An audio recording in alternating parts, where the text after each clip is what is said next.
How y'all doing? Good. My name is Alan. I pastor a church here in Granbury called Generations Church.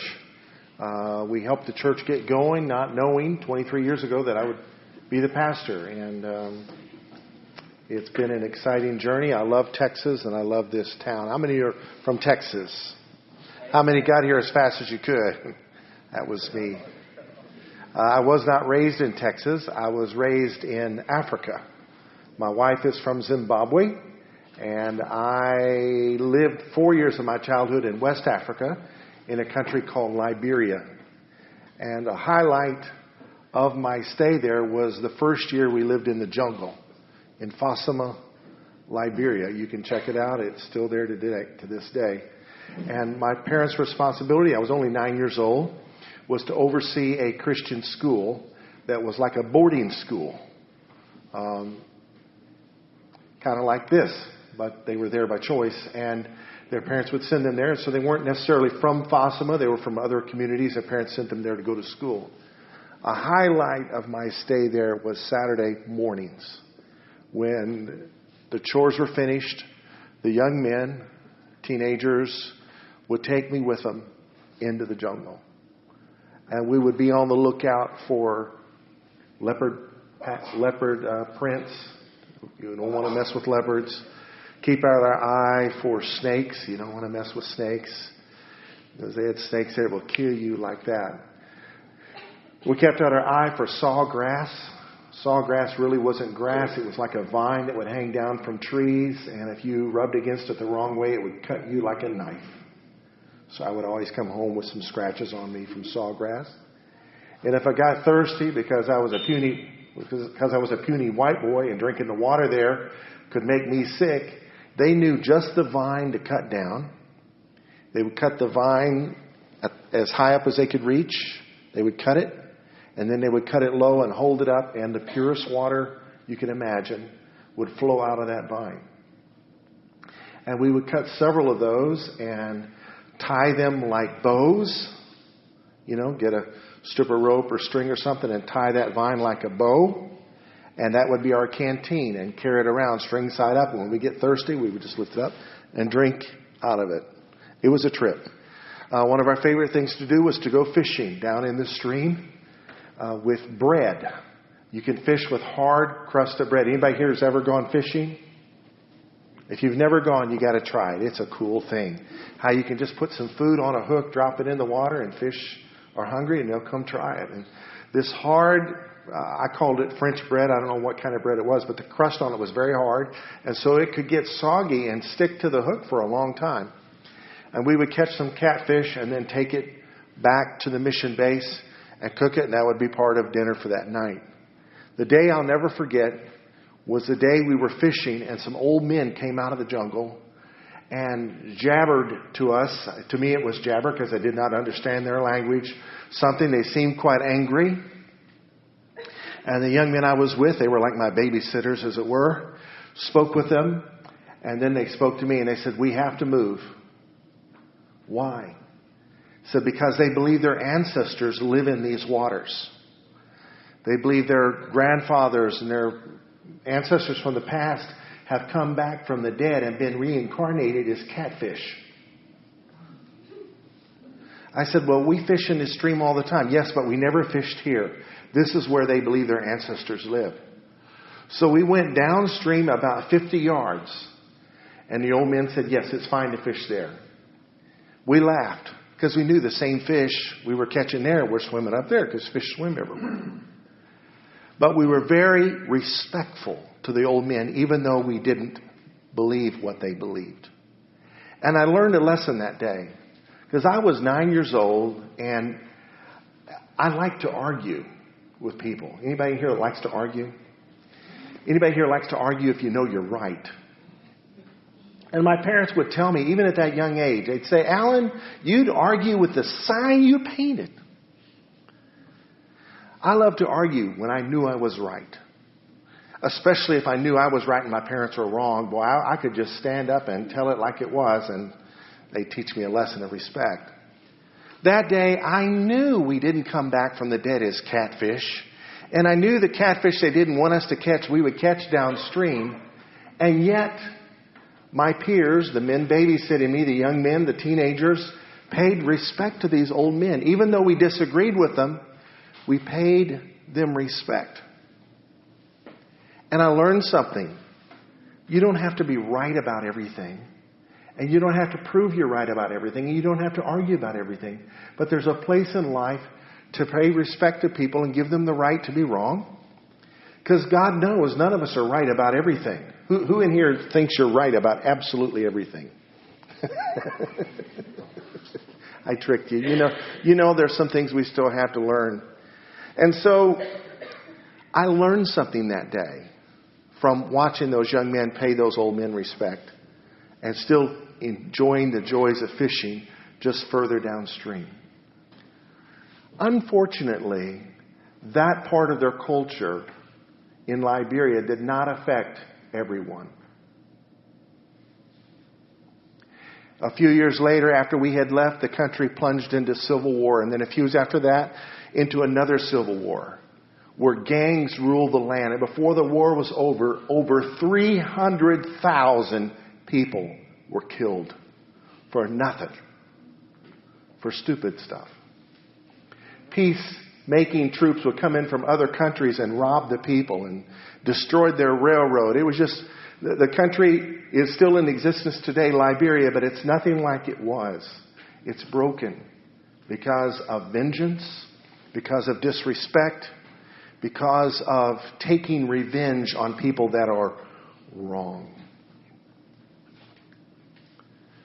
Jesus said, "Blessed are the peacemakers, for they shall be called the children of God." The book of Hebrews in chapter 12, verse 14 says, "Follow peace with all men." Can we say all men? All men. "And holiness, without which no man," can we say no man, "will see God." What that verse is saying, unless we follow peace with all men, no man will see God. Now, does that mean we have to agree with everyone? No. By all means, don't agree with somebody that believes the earth is flat, or agree with someone that believes, taking poison into your body is going to be fun and it's not going to cost you on down the road. Don't agree with that. But give people a right to be wrong. And if their hearts are open to you, there's another verse that says, "As much as depends upon you, live in peace with all people." I know we all have a sense of right and wrong. And I know we can all argue about our individual cases as to why we're here and who's right and who's wrong. And yet, it is what it is.